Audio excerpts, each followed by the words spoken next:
Doctor साहब, आजकल जैसे जैसे दौर जो है वो थोड़ा सा मॉडर्न भी होता जा रहा है और फास्ट भी होता जा रहा है, तो शादी करने का रुझान भी जो है वो थोड़ा सा लेट होता जा रहा है। लड़के हों या लड़कियां, वो थोड़ा सा लेट शादी कर रहे हैं अपने ड्यू टू एनी रीज़न।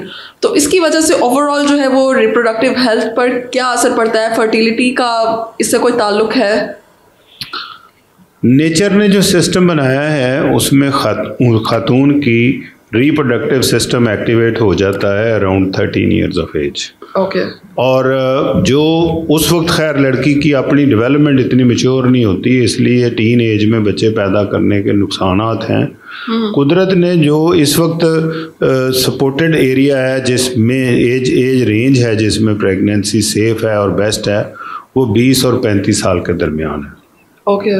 इसलिए ज़्यादातर लोगों को कोशिश करनी चाहिए कि अपने बच्चे, ये एज जो है ये ख़ातून के लिए है, मेल के लिए नहीं है।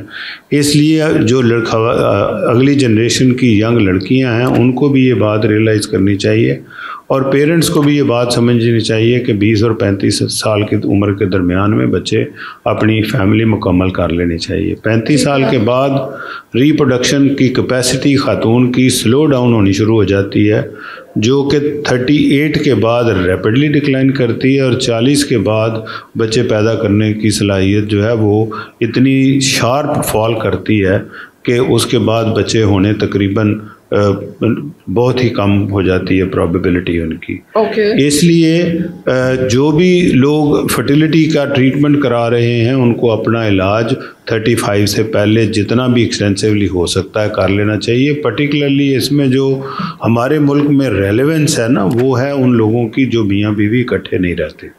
लेट शादी होना तो एक बात है, लेकिन हम रोज़गार की वजह से हमारा एक बहुत बड़ा प्रोपोर्शन जो है वो मियाँ बीवी इकट्ठे नहीं रहते। उनमें से बहुत सारे लोग मुल्क से बाहर होते हैं।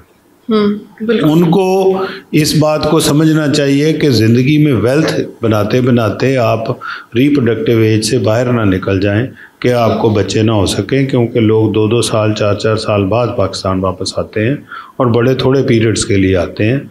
और उनकी रिप्रोडक्शन के लिए मेरी एडवाइस जनरली ये है कि ख़वातीन जिनके मियाँ मुल्क से बाहर हैं उनको मियाँ के आने से तकरीबन 2 महीने पहले डॉक्टर को विज़िट करना चाहिए ताकि उनके सिस्टम को रेगुलेट किया जाए।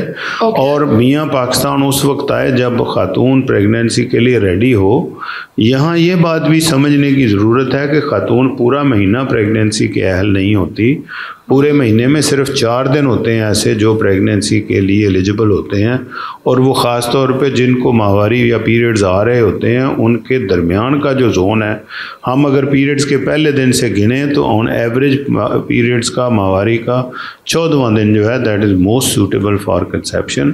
इसलिए जिनके मियाँ भी मुल्क से बाहर हैं उन ख़वातीन को डॉक्टर के पास 2 महीने पहले जाना चाहिए और मियाँ का विज़िट जो है वो वाइफ के पीरियड्स के हिसाब से प्लान होना चाहिए। और पीरियड्स के 12वें दिन से 14वें दिन मियाँ बीवी अगर इकट्ठे हों तो प्रोबेबिलिटी ऑफ प्रेगनेंसी मैक्सिमम होती है। ये सिर्फ उन लोगों के लिए नहीं है जिनके मियाँ मुल्क से बाहर रहते हैं, ये हर उस जोड़े के लिए है जो एक जगह पे नहीं रह रहे और काम की वजह से स्प्लिट हैं एक दूसरे से। उनकी रीयूनियन का ये पैटर्न होना चाहिए।